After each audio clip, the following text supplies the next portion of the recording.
Frank Wilson cleaned floors at Lincoln High School for 30 years. They called him Fix-It Frank because he could repair almost anything with just some tape, a few tools, and plain stubbornness. He knew every corner of the school building, which toilet always leaked, which door squeaked, and which light would flicker on rainy days. Frank was close to retirement. He was 62, with gray hair and strong hands that showed years of hard work. His retirement papers waited on his kitchen table at home, half filled out. Just a few more months of mopping floors, fixing broken locks, and keeping the old school running smoothly. On a cold Monday night, Frank stayed late to clean up a big mess in the science room. Some kids had spilled chemicals during a class experiment. The hallways were empty and quiet except for the buzz of the old lights above. Frank whistled while he worked, pushing his mop across the floor in smooth, practiced motions. Suddenly, the lights began to flicker. "Darn old wiring," Frank muttered, looking up at the ceiling. He had fixed those lights himself last summer. They shouldn't be acting up now. Then the air turned ice cold. Frank's breath came out in white puffs. His skin tingled, and the hairs on his arms stood up. "What the heck?" he said, rubbing his arms for warmth. The strangest thing happened next. The wet floor in front of him started to glow. Blue and green light swirled in perfect circles on the ground, getting brighter and spreading wider. Frank backed up until he hit the wall. His heart pounded in his chest. The mop slipped from his hands. "I don't remember drinking anything funny today," he joked to himself, trying to stay calm as the light show continued. The air seemed to split open. Through this strange doorway stepped the most unusual creature Frank had ever seen. It was tall, maybe 7 feet, with skin that shimmered between blue and green like the scales of a fish. It had 4 long arms and huge eyes that looked like diamonds. Those eyes stared right at Frank. Franklin Joseph Wilson of planet Earth? The voice didn't come through Frank's ears. Instead, he heard it inside his head, clear as a bell. Frank's mouth fell open. He closed it, swallowed hard, and found his voice. "Most folks just call me Frank." The creature made a movement with its head, maybe a nod. "Frank Wilson of Earth, I am Trill, ambassador of the Star Alliance. We need your help." Frank looked at the alien, then at his fallen mop, then back at the alien again. He laughed nervously. "Look, buddy, I think you've got the wrong guy. I'm just the janitor here." "There is no mistake," Trill said. The big eyes glowed brighter. "Our computer searched your whole planet. You are exactly who we need." Frank shook his head. "No way. You need soldiers or scientists or something, important people, not an old guy who cleans up messes." "Your skills are rare and valuable," Trill insisted. "You fix things others cannot. You see solutions others miss. You work with limited tools, but get amazing results." "I just keep this old school running," Frank said, still not believing this was real. "Nothing special about that." "Our worlds are in great danger," Trill continued. "Many lives depend on finding someone with your unique abilities." Frank rubbed his eyes, hoping the alien would disappear. It didn't. "This has got to be some kind of joke. Did Pete from the math department put you up to this?" Trill didn't understand the joke. Instead, one of its 4 arms raised up, holding something that looked like a shiny rock. The circles of light on the floor grew larger, surrounding both Frank and the alien. "We have no more time to explain here," Trill said. "You must come with us now." "Now wait just a minute," Frank started to say. The school hallway began to fade away. Frank felt like he was floating and falling at the same time. His stomach turned over. He reached out to grab onto something, anything solid. But there was nothing there. The last thing Frank saw was his old mop lying on the wet floor, growing smaller and dimmer as he was pulled away from the only world he had ever known. "But who's going to clean up room 104 tomorrow?" was his final, confused thought before the school disappeared completely. In the empty hallway, the circles of light vanished. The temperature returned to normal. The only evidence that anything strange had happened was a mop lying in a puddle of soapy water and one missing janitor who wouldn't be clocking out that night. Frank's head spun. His stomach felt like he was on a roller coaster. When everything stopped moving, he opened his eyes. He was standing in a huge room with blinking lights and strange machines. The walls were covered with screens showing weird symbols. Creatures of all shapes and colors walked around, busy with their tasks. Through a big window, Frank saw the curve of a planet and thousands of stars. He rubbed his eyes. "I must be dreaming," he said. "This is not a dream," said Trill, the blue-green alien. "Welcome to our ship, the Star Voyager. It is the biggest ship in our fleet." Frank felt sick. He grabbed a nearby rail to steady himself. "Listen, I need to go home. Right now. I got toilets to fix and the gym floor needs waxing tomorrow." A new creature came closer. This one looked like a giant bug with spotted skin. It made clicking sounds that somehow turned into words in Frank's head. "This is the human you found?" it asked, walking around Frank and looking him up and down. "He doesn't look special." "Our computers don't make mistakes, Science Chief Blix," Trill said. "Out of all humans on Earth, Frank Wilson is the best match for our problem." Frank crossed his arms. "And what exactly is this big problem you keep talking about?" Trill pointed to the middle of the room. A picture appeared in the air. Frank had never seen anything like it. The picture showed a huge space station shaped like a snowflake. Parts of it were flashing red. "This is Star Center," Trill explained. "It connects all 15 alien races in our Star Alliance. Through it, we share food, knowledge, and keep peace between worlds. It has worked for over 2,000 years, but now it is breaking down." Frank moved closer to the floating picture, curious despite himself. "Breaking down how?" "Everything is stopping," Blix said. "Air systems, power systems, water systems. Our smartest engineers are trying to fix it, but they can't find what's wrong. And you think I can help?" Frank laughed. "I'm just a school janitor." Trill's skin changed colors slightly. "Our computers looked at every species in the galaxy. For our specific problems, they said we need an Earth human with your skills." "My skills," Frank repeated. "I plunge toilets and mop floors." "You keep complex systems working with few tools," Trill said. "You see problems others miss. You find creative solutions using whatever is available." A small, furry alien came forward, holding a tiny silver device. "The translator is ready," it said in a high voice. Frank backed away. "Hold on, what's that thing?" "It's a translator," Trill said. "It will help you understand our technology and all our languages. We will remove it when you're done." "And what if I say no?" Frank asked. The aliens looked at each other. Frank didn't, like their worried expressions. "Without Star Center," Blix said in a serious voice, "our alliance will fall apart. Ships won't deliver food. Planets won't talk to each other. Wars that stopped long ago will start again. Billions of people will die."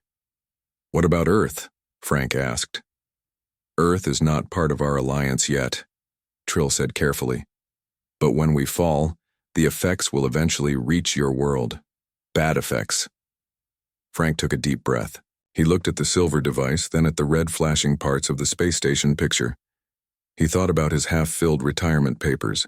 He thought about his small apartment and quiet life at Lincoln High. Then he remembered all the impossible problems he'd fixed over the years.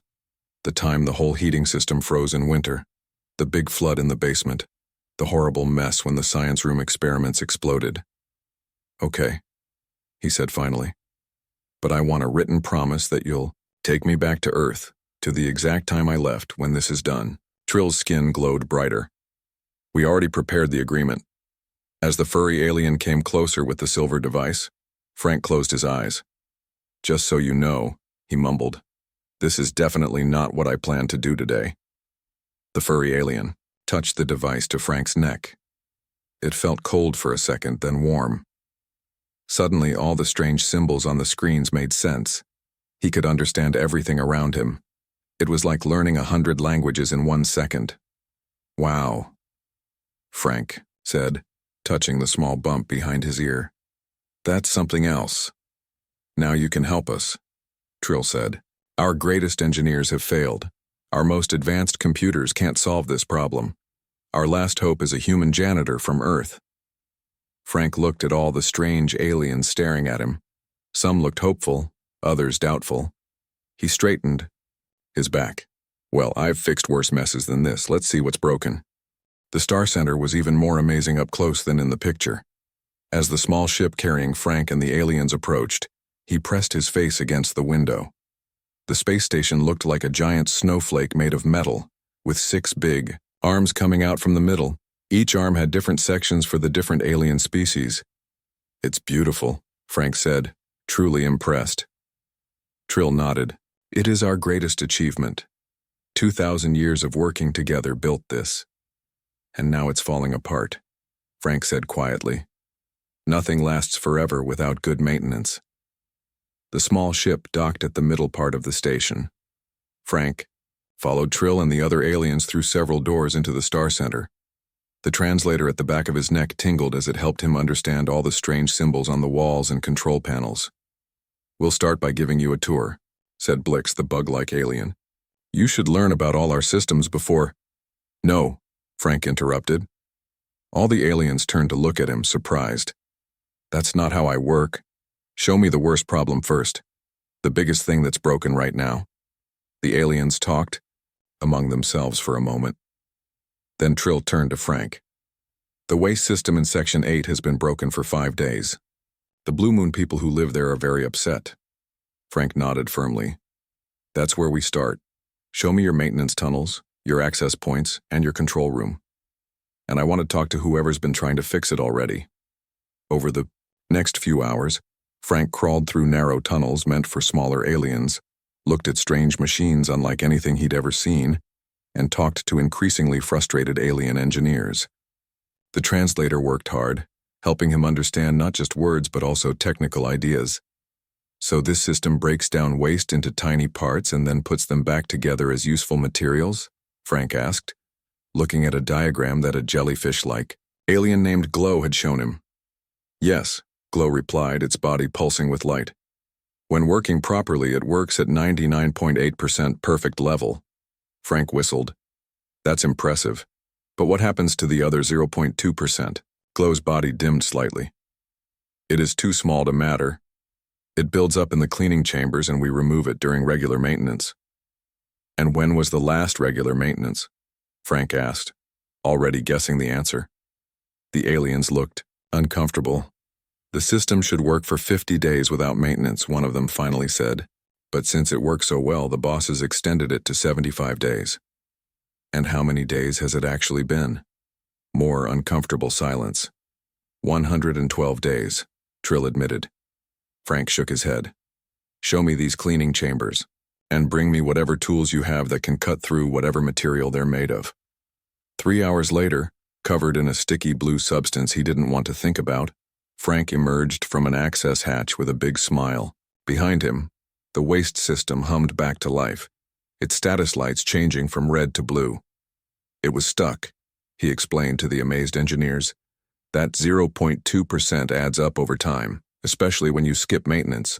The backup created pressure in the wrong places, which made your safety system shut everything down."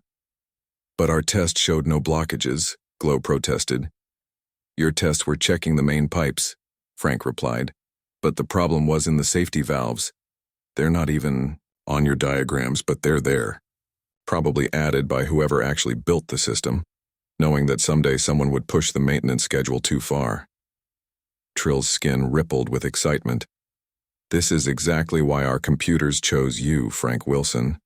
You understand how things really work in ways our theory-loving engineers often miss." Frank shrugged, wiping his hands on a rag. "I'm just doing what I've always done. Now what's the next biggest problem?" Word spread quickly through the Star Center about the Earth. Human success. Aliens that had first looked at Frank with doubt or curiosity now nodded respectfully when he passed by. Some even brought him small problems that weren't on the official list. A door that wouldn't open in their rooms, a temperature control that never got the air quite right. Frank helped them all, often showing them simple fixes they could do themselves next time. To his surprise, he enjoyed teaching as much as fixing things directly. "You're making quite an impression," Trill said as they ate a meal together. The ambassador was eating glowing crystals, while Frank had been given a good copy of a ham sandwich. "Just doing my job," Frank replied between bites. "Though your engineers are smart but impractical. They design amazing systems but don't think about who's going to maintain them day to day." Trill's skin darkened slightly, and what Frank had learned was embarrassment. Our alliance has become too specialized over time. Our engineers only design, our administrators only manage, our diplomats only talk. The practical knowledge of how things actually work has been forgotten. Frank nodded. That's common. Back at my school, the bosses were always making big plans without asking the people who'd have to actually do the work. Remember when they installed that new computer lab but didn't think about the old wiring in the walls? Circuit breakers kept popping every time they turned on all the computers. How did you fix it? Trill asked, genuinely interested. Frank grinned. I found a way around it. Set up a rotation system for when different classes could use the computers. Then rewired the room bit by bit on weekends until the whole thing worked properly. Took 6 months instead of 2 weeks, but it worked. Adaptation, Trill said thoughtfully. Perhaps that is what our alliance has lost. We have become too rigid, too specialized. Their conversation was interrupted when Blix rushed to their table, looking more worried than usual. We have an emergency, the science chief announced. The main power core is failing.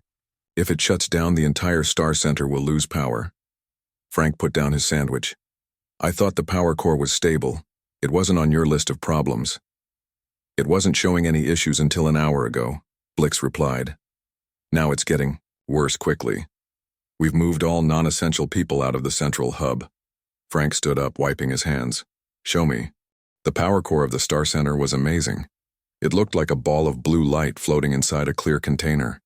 It made huge amounts of power without creating any waste. At least, that's how Frank understood it from what the translator told him. The containment field is getting weaker, explained a core technician, pointing to a screen that showed waves of energy moving in strange patterns. If it breaks completely, the reaction will get out of control. And that's bad, Frank guessed. It would destroy the star center and everything nearby, Blix said grimly. Frank studied the screens, the translator helping him understand the alien technology. What changed recently?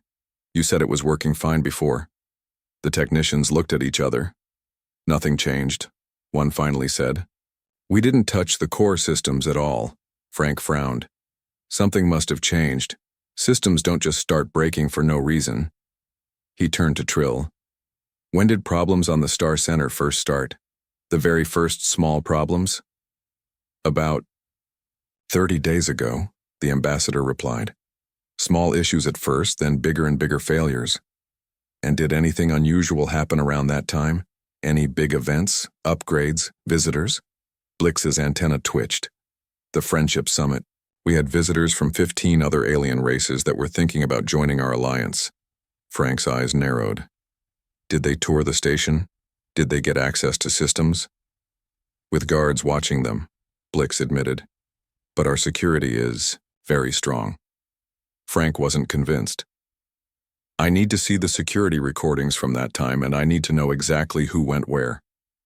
Hours later, in a quiet meeting room away from the increasingly unstable core, Frank explained his discovery to Trill, Blix, and the station's head of security.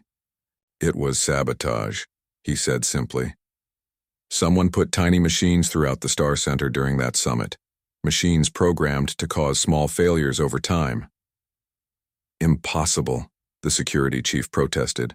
Our scanners would have found such devices. Not if they were designed to look like normal parts, Frank countered. Each one just slightly changing the system it's attached to, causing small problems that get worse over time. Your security programs were looking for big problems, not slow, small changes. He pulled up a series of pictures on the room's screen. These are from maintenance cameras near the core. Watch this panel here. The aliens leaned forward, watching as Frank showed a time-lapse video of the panel over several weeks. Nothing seemed to change at first glance, but when Frank enhanced the image and added a heat overlay, a small spot on the panel gradually grew warmer. There, Frank said, pointing. Something's in there, creating heat as it works. And I've found similar patterns all over the station. Who would do this? Trill asked, skin turning almost white. And why? I have some ideas, Frank replied. But right now, who matters less than how to fix it? We need to find these devices and stop them before the core breaks down completely. How can we find them? Blix demanded. If our scanners can't detect them, "We don't use your scanners," Frank interrupted. "We use mine." He pulled a device from his pocket, a modified radiation detector he'd asked the engineering team to build for him, based on a simple design he remembered from Earth. Sometimes older, simpler technology works better. These devices give off a specific kind of radiation that your advanced sensors filter out as background noise. But this detector is simple enough to see it. The security chief took the detector, looking at it with new respect. "How many of these devices do you think exist?" Frank shrugged. "Hundreds, maybe thousands. But we only need to find the ones affecting critical systems, starting with the core." Working as fast as they could, Frank led teams of aliens throughout the Star Center. His simple detector found dozens of the sabotage devices hidden in walls, underfloors, and inside equipment. Each one was carefully removed and contained. Some were so well hidden that even Frank was impressed by whoever had planted them. "Whoever did this was smart," Frank told Trill as they worked on the power core. "These aren't just random acts of sabotage. They're specifically targeting systems in a certain order, designed to make the whole station fail in a way that would look like an accident." "But why?" Trill asked, holding a light so Frank could work in a narrow space. "What would anyone gain from destroying the Star Center?" Frank carefully removed another tiny device from behind a control panel. "My guess? Someone doesn't want your alliance to grow larger. Maybe one of the races that visited during your summit sees you as competition or a threat. By making your station fail, they make your whole alliance look weak and unreliable." Trill's skin darkened with worry. "If that's true, this goes beyond just technical problems. This is an attack on everything we've built." "The good news," Frank said as he backed out of the tight space, "is that we can fix it, and once we've removed all the devices, you can improve your security to make sure this never happens again." As they worked through the night, Frank felt a strange sense of purpose. Back at Lincoln High, he fixed things that most people never even noticed. Leaky pipes, broken locks, flickering lights. Important work, but hardly the stuff of adventure. Now he was literally saving an entire space station and possibly preventing wars between alien races. Not bad for a janitor from Earth. Morning. The critical systems were clear of sabotage devices. The power core stabilized, its blue glow steady and bright. The emergency was over, though teams continued to search for and remove the remaining devices throughout the station. Frank sat in the control room, drinking something that tasted almost like coffee. He was exhausted but satisfied. The aliens had believed they needed a hero from Earth. Instead, they got a janitor, and it turned out that was exactly what they needed. 1 week later, Frank stood in the main control room of the Star Center, watching the screens show all systems working normally. The emergency was over. All the sabotage devices had been found and removed. The aliens still didn't know for sure who had planted them, but they had their suspicions about 3 different alien races that might have wanted to hurt the Alliance. "I still don't understand why your computer picked me," Frank said to Trill as they looked at the calm status screens. "There must be smarter people on Earth. Scientists, engineers, computer experts." Trill's skin rippled with what Frank now knew was amusement. "The computer didn't make a mistake, Frank Wilson. It found exactly what we needed." And what was that? Someone who understands that great systems need regular care and simple fixes, not just fancy technology and complicated theories. Trill waved a hand around them. "Our civilization became too proud of how smart we are. We built amazing things, but forgot the simple work needed to keep them running." Frank nodded. "At my school, the new computer lab gets all the attention and money, but when the toilets back up or the roof leaks, suddenly everyone remembers the maintenance department exists." "Exactly," Trill agreed. "And now our alliance must learn this lesson too, which is why we would like to make you an offer." Frank raised an eyebrow. "I thought our deal was I go home after fixing your problems. And you can, if that's what you want. You have more than kept your part of our agreement." Trill paused. "But we would like to suggest something else. We are creating a new department, practical maintenance. We would like you to lead it." Frank's mouth fell open. "Me? Lead an alien maintenance department?" "You would teach others your methods. Trill continued. Travel to different planets, helping fix facilities and teaching maintenance procedures. Share your, what do you call it on Earth? Your know-how. I'm 62 years old, Frank protested. I was about to retire. Our medical technology can make you live many more Earth years if you want, Trill replied.